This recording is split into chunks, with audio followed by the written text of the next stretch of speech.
Jama TV me salmini on me yetti on woni 23h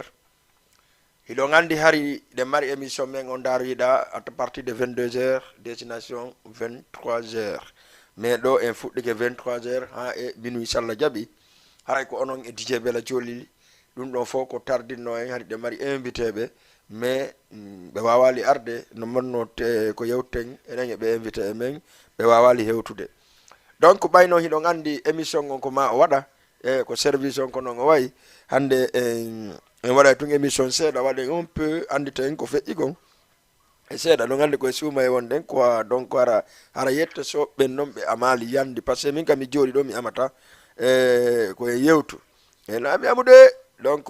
ara en salmini wonɓe darde ka page Facebook fewn ɗo e ka Jama TV e salminen kadi e kala mon daroma en tout cas no waali ka hôpital e no nawni yallah wala ɗo dikkimo e hoto jam moƴƴere salminen kadi ɓe anndanɗa hoore maɓe en tout cas no nanga soka yo Allah yaltinɓe hoore jam moƴƴere haray hannde kadi hiɗen ɗo ka Jama TV ka émission ndaroyiɗa en toriki Allah kala mo Allah waɗi sattede hoore mum yo Allah yaltin ɗum ɓay hiɗen anndi ko jang on woni fof e haray en salmini jama on fof wonno ɓe darde ka page Facebook haray en hewtiti ka émission men ndaaru yiɗa hannde noon hiɗon anndi haɗalan invité e monsieur Ibrahima Diallo e côté ka cellal ɗiɗon anndi ɗen mari probléme ji bus ko anndanɗa hoore ma en tout cas lagine ayey nawnuɓe no yiwa lagine ara ñawdo ɗo tawata ɓe duwanno ñawnade lagine hara e fusi e fayda wonaka ɓe duwanno déplacade ɓe ara hari ko ɗum yewten enen Ibrahima Diallo hannde et tout ça parce que koye ɗin côtéji ɗon watta yengu mais malheureusement o arali haray en waɗay émission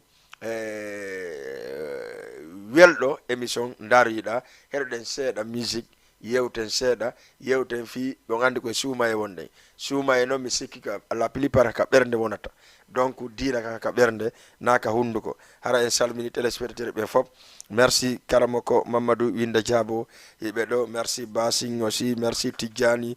merci Alpha merci aussi merci voilà wonɓe darde ka page Facebook ɓe fof on ɗo en tout cas jama on no heɓuli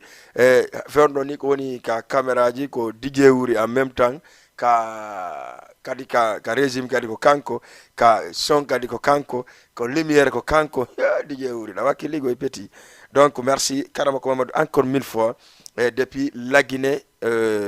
télémilé ka maɓɓe Tidjani men dia aussi kankadi mo en direct Basing aussi no daranmi ɗo merci beaucoup e voilà salminen kadi Hasanatu Firia kankadi mo darde merci beaucoup salminen kadi e voilà merci aussi à monsieur Motar Dieng e salminima par ce que kankadi émission ji a souvent wayna en alamo e ko dédicace salminen wano Aliou Bari depuis Ngor mi salmina wano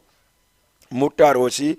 mi yeggital kadi no Husay e Nogoy wano Kindi tout le monde donc haray émission on ko émission ndaroyiɗa ko ya ndaru mo o ina haray no suuma e on e Amadou Badian o sali hande mi noddimo e invitugol mo o sali mi anda keskiya ko nu waɗi mais minnimo yo ar hande mi invita mo spécial ka émission ngan o sali mais c'est pas grave jango lignol sikorgi no wodi jango par exemple ko ɓawli ka suuma e kono no wodi deme inchallah en ara yewten débatten fi ɗum ɗon kono no woɗi cio goto ko wilan ɓayi ha ecciyanki men yewti ɗo fi suuma e ko ɓawle suuma e kon o wi awa ete dey si suuma e kadi maayi haray continon ko wonɗon e wadde kon terto ɗon ko wonɗon e wadde ko minnimo ko honɗume wonno e wadde o wi mi yewti on ɗum ɗon tun an e Badian e honno e DJ Bouba e anda e Cheikh haray continue par ce que ko wonɗon wodde kon no moƴƴi kono taw accu ha suuma e maayde itton ka wonɗon e wodde kon astafirullah mene mi waɗata ɗum mi woni Ibadur Rahman si Allah walan ɗon jaaɓi si suuma e maayi on tino taƴide tuubu munkum waɗa monti pantum hara hawrali pantalo yonali kiloti a faami watto ɗum ɗon yalta waɗa kalare waɗa kufunum yaha janga Qur'an voilà c'est ça suuma e yette soɓɓen acca si feƴƴi ɗon ko ɗo mi salminta téléspectateur ɓe fof DJ wuri ɗa wayla gaddande ɗon morceau mo waɗɗa ɗon womi ala wolde inde morceau ha yette soɓɓen ama mais adnan ɗon musique seeɗa e jama on heɗo par ce que émission ndaroyiɗa ko noon hara en salmini kala on ɗo darde c'est parti donc Jama TV international pas national international merci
merci beaucoup ara en daari ousmane paykun sonjayla remis fitrim kanko e musto camara iɗon andi ousmane paykun ko paykun vraiment wakkili ko e côté musique on paykun wakkili ko e côté culture guinéen on o ari vraiment o imposi kankadi e defa nenira e makko e defa babira e makko e defa kotira e makko e defa miñira e makko ha hewde ka génération makko kanko ousmane paykun kanko e musto nani e fitrim mon on andi avant ko kanko tu wanno morceau sonjeylan mais musto ari tawi vraiment morceau c'est parce que un jour mi nanno patamolo kono inna morceau gila génération on fop wonɓe yimude ɓen en tout cas ousmane payk o morceau makko ɗo kanko no welamo par ce que goo morceau on no laaɓi ka ɗengal ngal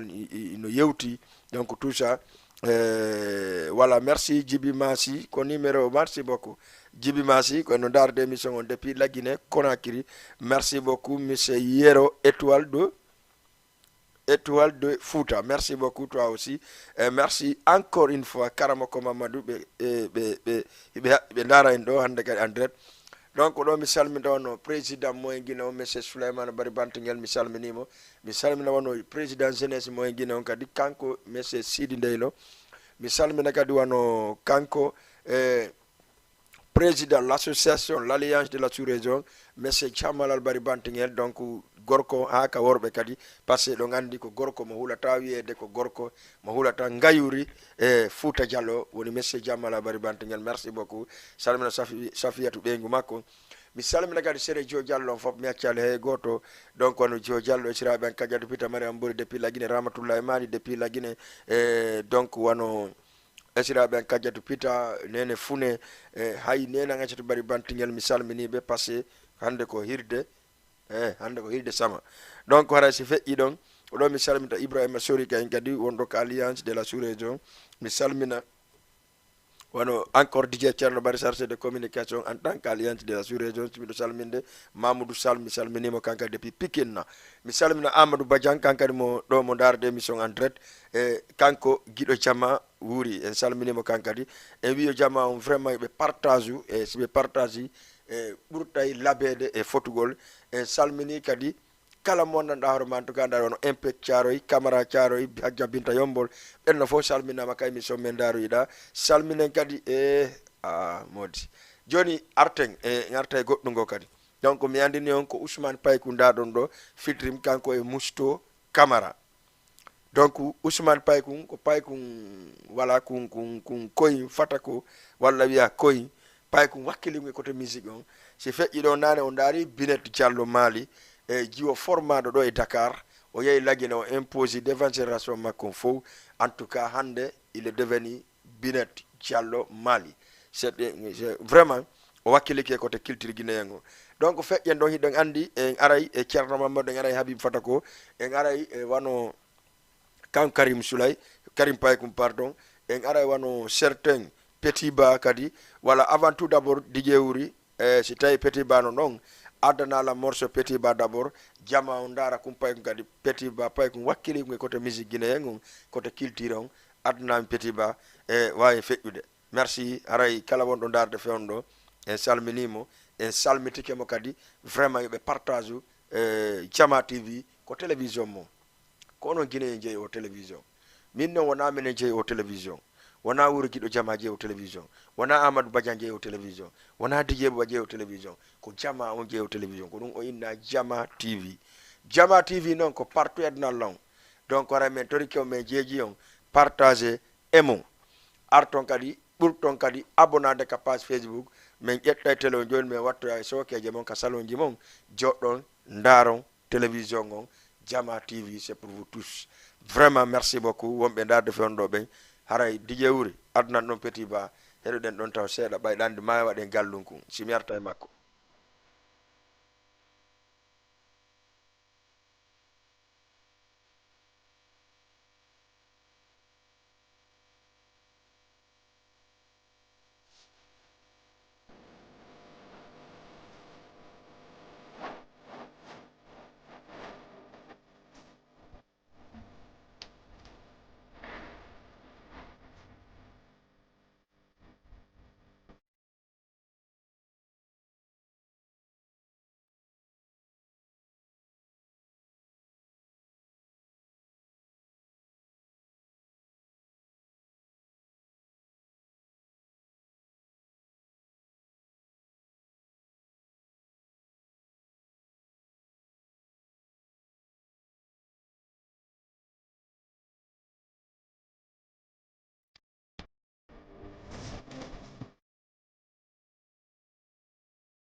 Voilà, merci beaucoup. Haray ɗo gandi souvent ko wiyete petit ba pay ko gandanɗa hoorema en tout cas kankadi ko arka génération makko o imposé titre morceau ne wayni yaade donc ɗo andi ange guiɗo ma souvent si a falaka yaade accamo ari to o wayno yaado donc kanko petit ba pay ko gandanɗa hoorema kankadi vraiment ka côté musique pastoral mo wakkili yo allah holan ɗon okkumo changé mum ɓuri ni par ce que en tout cas no ardi noon jama fof sikkuno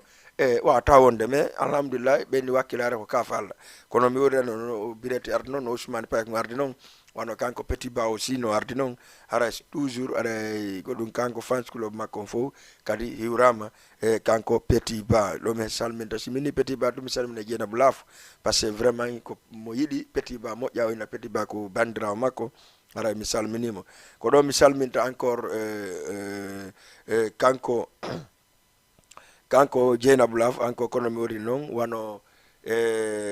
souvent mi salmina Mariama ɓeygu an mi yeddike on noon kala fala ɗo ñamude ka suumay ɗo ko weli wo yo yawka croisement Wakam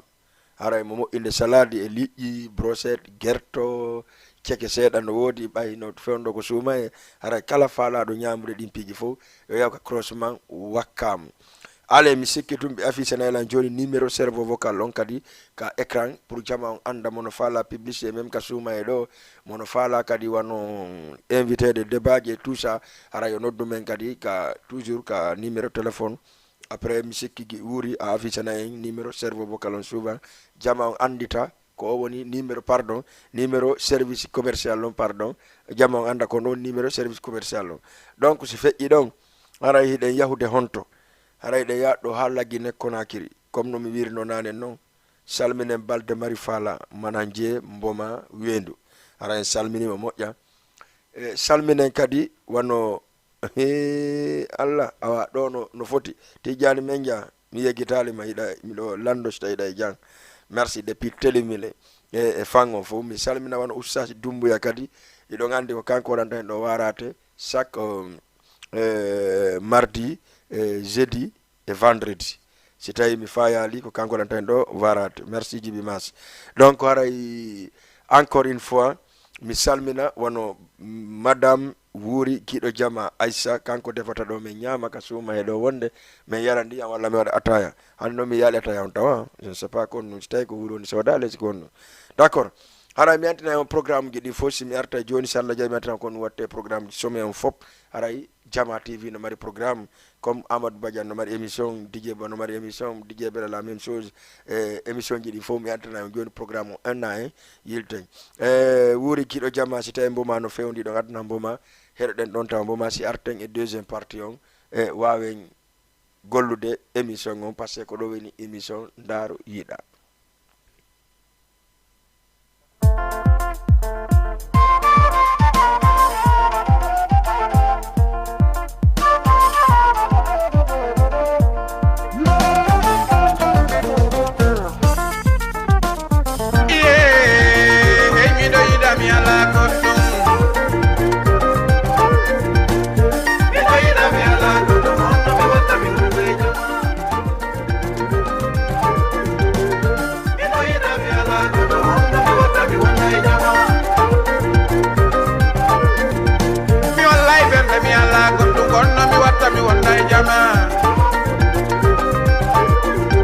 Mi wadai gere mi ala ballo kono mi watta mi altaga kaso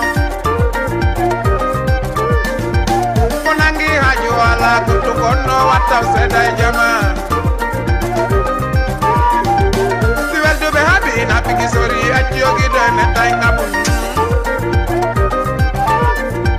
Siwel dube habi na pigi sori ajogi de netai ngabun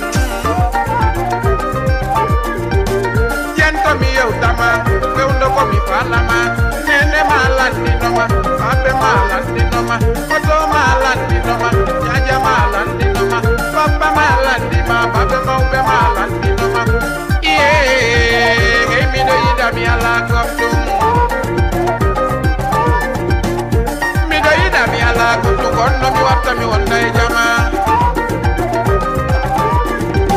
mi wallahi belde mi ala koptum kono mi watta mi wonda e gidon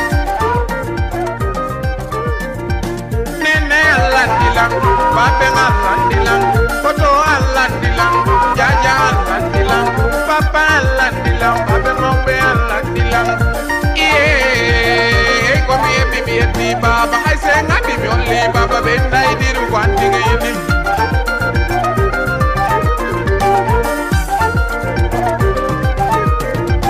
kawte ma jettito kadi kawte an jettito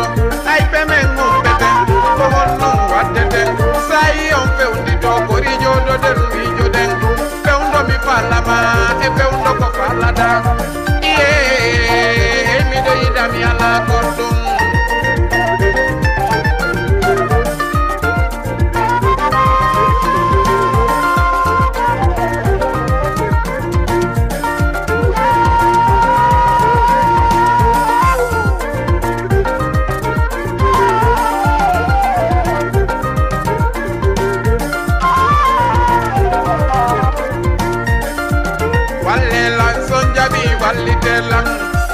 wallelan son jaɓi wallitelan ɓe ƴeeji mo ɓenni tayiɗi wonni o yidayi ɓe sonkuno ɓenni tayiɗi wiwɗa yidayi ɓe forsuma ɓenni tayiɗi wiwɗa yidayi hay se ngaɓi hollinene ɓenne tadiru ko hattigi yiɗi Moy moƴƴona moy doftona moy moƴƴona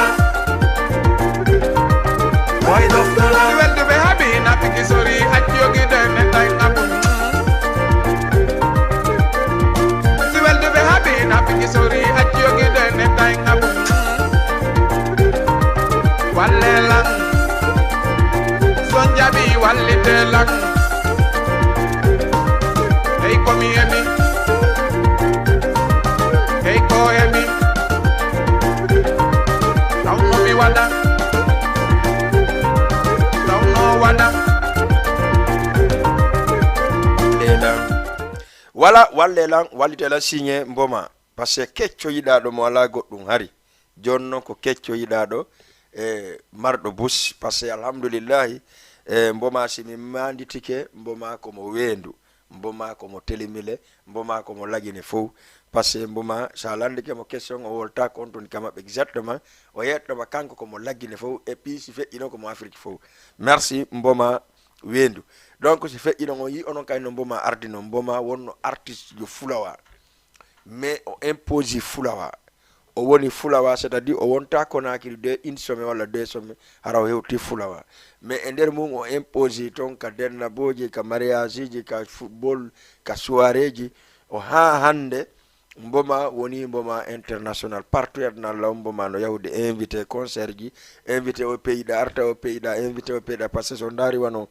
ko feƴƴede balɗo kon mboma ko murtani acteur jugol arti juiti Sénégal fait Gambie joui vraiment et un mois il a fait excellent travail et 3 pays différents Mauritanie Sénégal Côte d'Ivoire ça andari dum non tawa en tout cas wakkilike donc ko min kono mi wodi nan wakkilare ko kafalla merci à Kadijatu Leifita merci beaucoup kankari mo darde fe on do ka Jama TV ka émission darida mi andi don émission on mo woni wolde fi mun no kanko mo andi émission mo moƴƴa passé mi waddi di émission ensemble télévision goddo go haray tigi on jogiiɓe télévision ɗimoɓe mi fo en salmini goto en accala e goto en ala limude goto sakona mi aray ka programme ji salla jaɓi lundi arowo ka émission laaɓa e poyi avant tout d'abord demain vendredi 22h destination 23h30 haray ko émission li ñuul si korgi jangono me fala invité e ussasijo o tawde e men ka vendredi re salla jaɓi si tawi tun o woni disponibilité jango ussasi dumbuya arta e kikiɗe landoɗenmo ko honɗum woni e ɓawli ka suuma e o wolanayi jama on wawa heɗade ok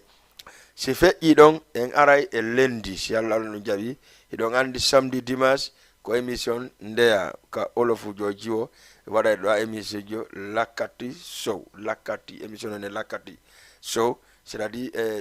lakkati show c'est à dire kanko ko yaw kala ka jama woni o pota ben don be andano ka ben anda ben burte andade si feƴƴi ɗon ɗon andi dimanche la même chose ima émission makon 22h 21h kanko ndeya si feƴƴi ɗon ñalorma ɗon andi Amadou Badiane 13h kanko ko émission makko on weekend star donc ka émission ɗo ngoni lendi si Allah no jaɓi ɗon ndi ko DJ Bella Joli 14h 15h haray ɗen invité fans club boy p master pay ko won ko Mbour si Allah jaɓi e mo mari fans club mon dawra ma yabe beaucoup de personnes ka fans club nder ga en invité ɓe anden ko hon ɗum boy p master woni waɗude e côté musical on en tant que kanko boy p master pay ko leemiro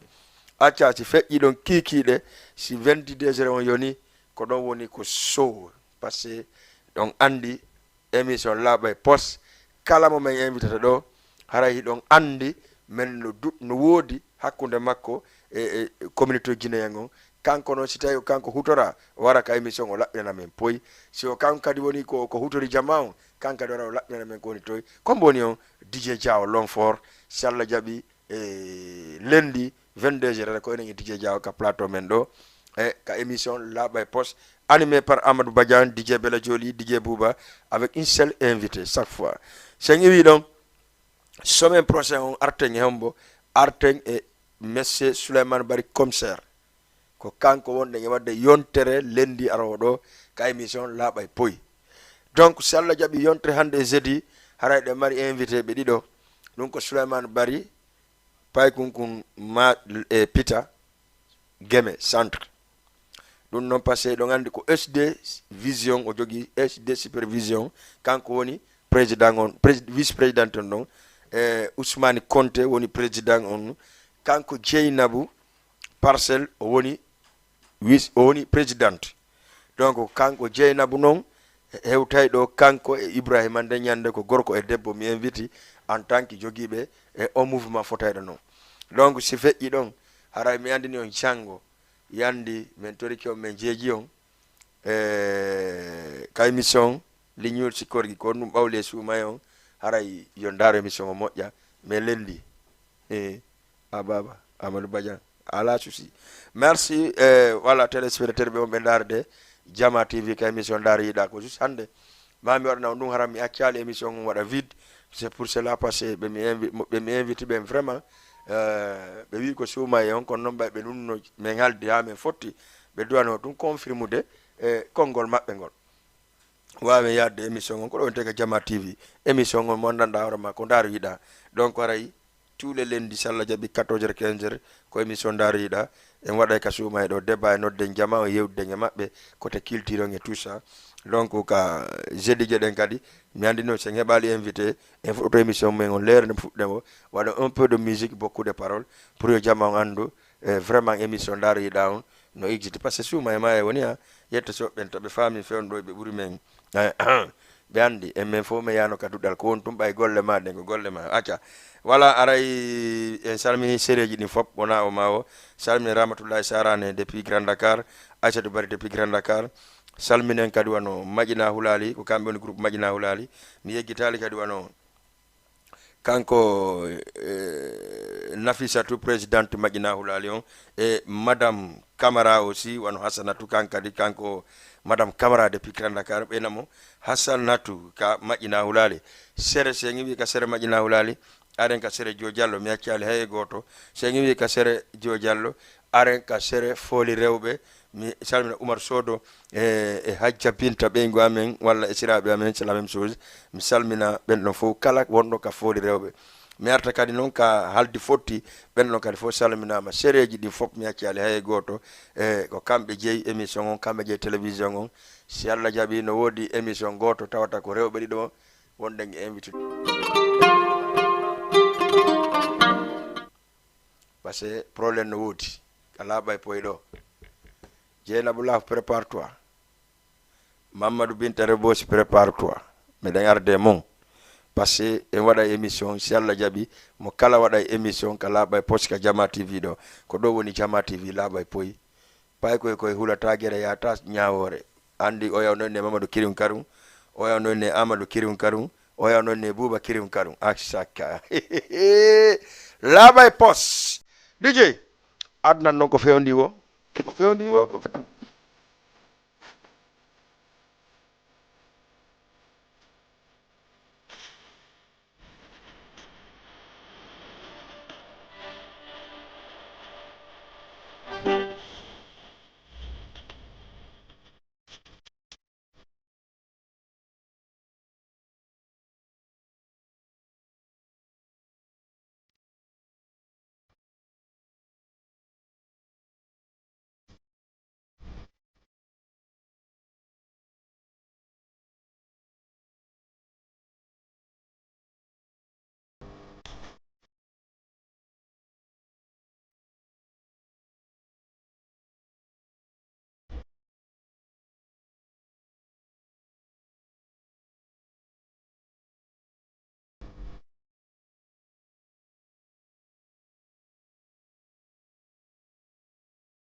Merci beaucoup. L'homme qui s'appelle Pate Moloko.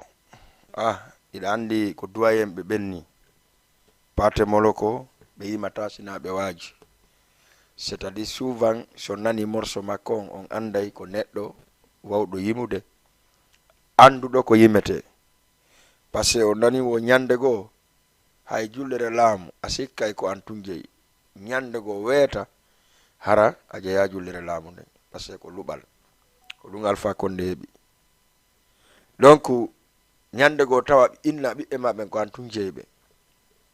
aro ya tawa afew jata fi e mabbe parce que déjà ya la don ama yino wala déjà yino donc ko jama on wonta fa e mabbe yalla wala de okke mo yal e pewal hara en turke jama on vraiment be partage émission jidi ko do ite Jama TV wota be hésite ka noddugol numéro 78 500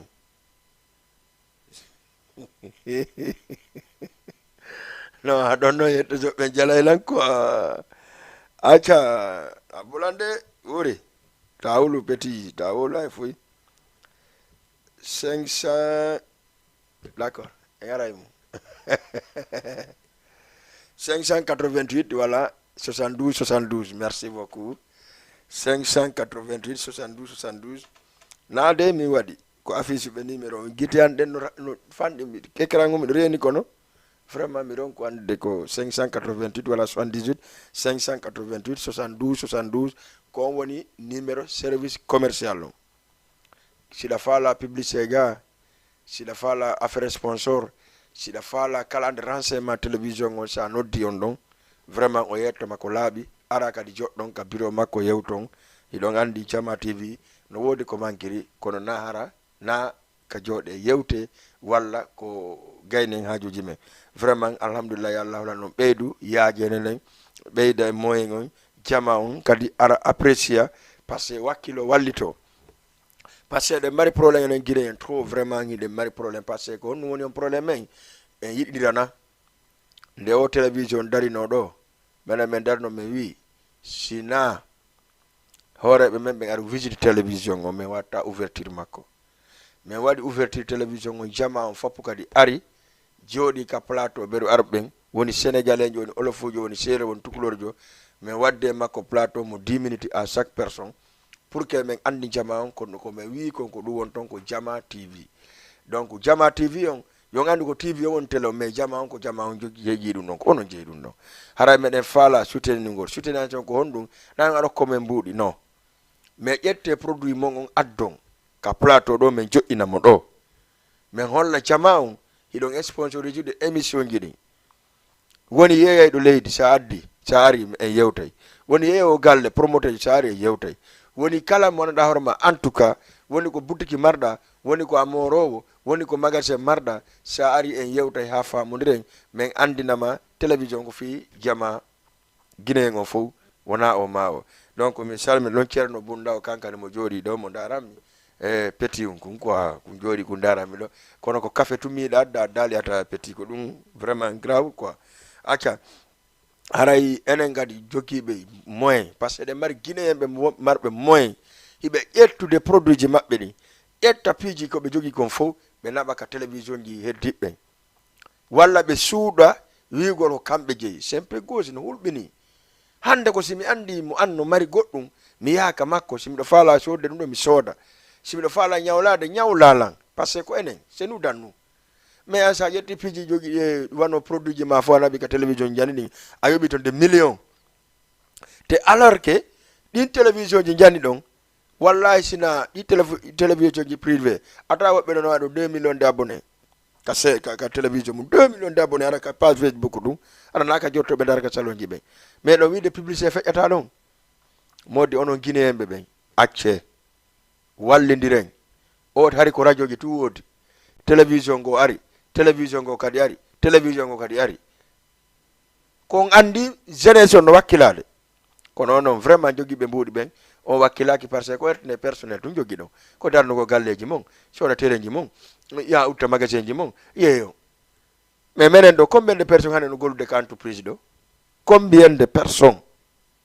mais pourquoi on arata sponsorise on émission ji ɗi sponsorise on télévision on ɓay naafi on gaynata ko woni on añan acce gañanendi hande wuuri ɗo par exemple ko paykum hara o heɓu duuɓi aɓuɗo nani 32 ans mais o wakkilike ndaare tun ka page Facebook makko to hara ka page Facebook naka YouTube naka TikTok naka Instagram ko combien de abonné woni ka page Facebook ko combien de abonné woni ka YouTube ɗum ɗon fop ko ɓe men woni ton e janamɓe ɗon sikkude so gaɗɗo goɗɗum men holliɗo dan 5 minutes ɗon yiɗi ɗon sikkude yiyatake ndaare émission an on tun darate ɗo emi gayno émission taw yawi 1000 personnes yimo ko ɗum falte ɗon haray donc haray men affici vraiment numéro service commercial o bientôt men aray kadi ka serveur vocal si Allah jaɓi hara on joɗoto kadi kamon ndaron télévision on par ce que woɓɓe mon ko ɗum sikkata haray télévision no ndarede c'est pas ça si tawi joni jara go ƴetta commande zappa télé ala goɗɗo alana ɗum chance alana ɗum tan sina hara kono Real e Barça woni juuɗe par ce que ko même woni joueur ɓe donc si ɓen ɗo no juuɗe a ndaray par ce que haray ko balo wonɗa ndarde mais hande a wonay ka magasin ma ndara publicité ma o wona ka otowal ma ndara publicité ma o wona ka hoore moto ma ndara publicité ma o wona ka hoore taxi moto ma ndara publicité ma haray ɗa seppude ka laawol sa huɓɓini ndara publicité ma o modi ko ɗon woni promotion donc haray meɗen fonti juuɗe are addon produit ji mon ɗi waɗen ko duwa hande bussino woɗɗo piiji ko yarete ko e suumaye ko ƴakkete piiji fof hara ko fulɓe fuuta gila yemɓe jeyi kono hiɓe wakkile ƴettugol ɗin publicité ji fof naba ka télévision jani ni ɓe inna télévision fulɓe fuuta ɓen ko ni e ni ɓe alors que so wallali men minen faalaɓe en fof ye yiitidu ɓen ko honno après menen min waɗata donc haray vraiment min mi salmini on mi yetti on kono onon o opérateur économique onon ɓe commerçant ɓe janɗuɓe e commerçant c'est à dire kala ko wonɗa wadde yengu haray menen meɗen landima ɗo ya ar joɗɗa an e patron service commercial o yewton famodiron ala ko ala sabu ko télévision mon ni ko Jama TV wiya ko onon jeeyi menen kadi men continue golle ɗo wo son ari ko si on ari dey son falnoyo men soomu haray bisimilla mais men konniɗo golle a 100% son ari ɓay adunan ko noon walla ko wawɗo o walla oya men toriki o men jeeji on ɗo fewn ɗo ni 8 personnes no golde ɗo woni entreprise 8 personnes waɗoɓe ɗo émission no ɗo donc son addi ka émission ji ɓen ɗin piiji ɗon en tout cas wonata mal mi sikkata haray ko ɗo salminte encore une fois jammala bari par ce que ɓen ɗon ɗe mardi programme so Allah jaɓi iɗon andi mi wolata ɗo fiilede to gadiron ɓay hande ko musique no dogude seeɗa kono mi arta e débat mum ɓapadde janggo e vendredi si Allah jaɓi pour yewtugol fi ɗum ɗon kono noon min andini on guinéen on fof no motivi guinéen on fof no motivi no woodi janggo si Allah jaɓi si mi ari kadi tawi programme ji ɗi gasi mi yetton bimbi julde ko honto DJ Bella woni noddude jama on fof fijen jalen bimbi julde suuma e so Allah jaɓi haray mi yetto ɗum ɗon kadi si mi artoyi ɗo si feƴƴi ɗon haray en tout cas miɗo salmina on e Ibrahima Sorim miɗo ka émission direct merci beaucoup haray mi weltanike jama on fop wonnoɓe e darde ɓen ka émission daroyiɗa woni 23h53 minutes dans 10 minutes dans 7 minutes aɗa wi fes bay ha janggo liñol si korgui manan ko ɗum ɓawle suuma o janggo so Allah jaɓi si feƴƴi ɗon kadi arten e samedi dimanche si aren e lendi inchallah lendi ɗon andi noon ko émission laaɓa e poyi ɗo e Jama TV invité par DJ Diaw donc en salmini général Pikine salminamo encore une fois hankadi mo heɗade mo darde émission o en salmini kala ko groupe aji ko émission o naada ton tawiti vraiment Jama no emude et puis no darde émission o par ce que en tout cas meɗe reeni jaka on ɗanaki se feƴƴi ɗon ɗen arde ka Aïcha Kindia acca régime Kindia Aïcha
Merci beaucoup Aisha Kindia simo welami mi bungiray mo simo welami donc waray en salmini Thierno Boubacar Mata Kaw Koubiya le président l'Union do Sénégal salminen président génération monsieur Ouri Thialer Siaga Togo en salminimo salminen encore Hassanatou Firiya o morceau do kanko ko fansi makko ni Aisha Kindia kanko yimoɓe lagine fof ko ɗo yiɗi donc en okkimo mo en salminimo kadi salminen kadi gay haray suumay on dey raɓɓiɗi hande en heɓi janngo en heɓay jeego enen horunoɓe e lendi ɓen yo astafirullah subhanallah enen horunoɓe e dimasi ɓen horunoɓe samedi ɓen ñeɓatara ɓe timmini yontere akasa hara mi andini on noon jama on famon suuma e lannay si suuma e lanni ko juldandu darato si juldandu lanni ko sabboru donkin si sabboru donki lanni ko donkin si donkin non lanni ko non lebbini yarata hara si tawi on yii ga ko welali on yaafo ɗon yarlo ɗon hara yon andu émission on ko émission ndar yiɗa ko émission musical kadi ko honno waɗi en waɗata piiji buyka suuma e ɗon andi seytan no dumba jon noon ɓaalo waɗi seytan no dumba en ala dumbitiɗo seytan hara en salmini kala wonnoɗo e darde e kala wonnoɗo e heɗade en salmini partage ɓe ɓen fof en salmini andunoɓe bela joli waɗa émission ɓen fof kadi haray si allahu lan ɗon jaaɓi janggo kadi 22h 23h30 minutes ko ɗon émission wiyete lu ñuul sikorgi manam ko honɗum ɓawle suumay on janggo noon etto heɓen ustasi Dumbuya Salla jaaɓi haray kikiɗo wonden ɗo e makko si feƴƴi ɗon si e mayali min ni on bimbi julde suumaye janggo si Allah jaɓi walla padde samedi mi andinayi on ko honɗo yaaten fijen bimbi julde suumaye ara Amadou Badian andini on par ce que ko Amadou Badian woni ustasi fewndo kanko woni iba e ustasi on ka télévision ɗo kono o wi wo mamen ɗaɓɓa komin yaa mi waɗa bayana bimbi julde donc ara mi salmini on mi weltanike on mi weltanike noon daaroɓen fof mi haccali hay goto en tout cas merci beaucoup émission ko émission daaro yiɗa mo yiiga no hetti ko hettinali ya e haray meɗen tolli yarluye e yaafuye en tout cas meɗen welti meɗen weltani on Jama TV ko fimo Jama TV ko fi jama on fou Jama TV ko émission ji ɗin fop haray meɗen tolli on soutenu ɗi ka émission ji ɗo soutenu on télévision on andi ton si on wallitaki men tun men folata si men wallitaki on folata mena joni jogodiren tamodiren juuɗe e jondiren juuɗe lagine ka men yara yeeso si en weldi en fotti e yiɗirta ni koni ka ɓerɗe men kon fotti woni gotum wallay azim en folay ka hammuɗen wo merci beaucoup haray mi salmini jama on fof wona o ma o on se dit bye ademe 22h destination 23h30 minutes leñol sikorgi avec Cheikh DJ Bouba Amadou Badian DJ Bela Joli garde à vous tous. Merci.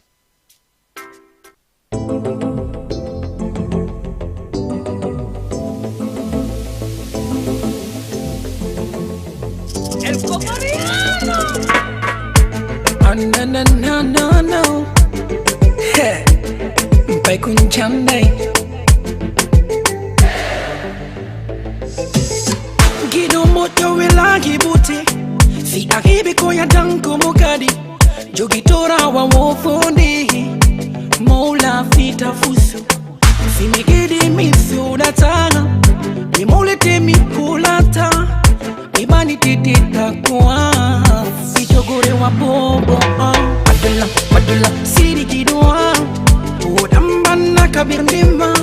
Nukasi da longinala Jugurala wa bobo penu Madula siri kidua Udambana kabirnima Nukasi da longinala Jugurala wa bobo ma Nuwa ulanu kono migiti Bungule junako alla yeduma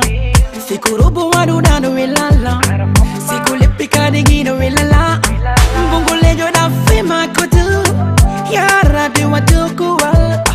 Jube buiki no pulama Utinaru bita kalkilbe Kullu bifufu tata Hola bifufu fidata Rube binku kalitiki Katzinuka, twazinuka Awa minko anto migidi Awa minko anto mifala Madula siri kidua Udambana kabirnima Nukasi da longinala Jugurala mabubo penu Madula siri kidua Udambana kabirnima Nukasi da longinala Jugurala mabubo ma Baby, on hina wila lamfu Erni ande ko hanjinde Il est moteur de ma vie Il est femme de mes rêves Mi non rêve ma kune mi si mi hibu Kunu mi do wel torma Wata ponote Abo mindo mi bunata Halte kal bonitaki Surtout si kona fayengal Urundare nega jude ma Dinge dinga kamombe mabe Midoro mami jumba ma Ya dinka nini Undi begine tikisa Ndiyo gani lalbarkai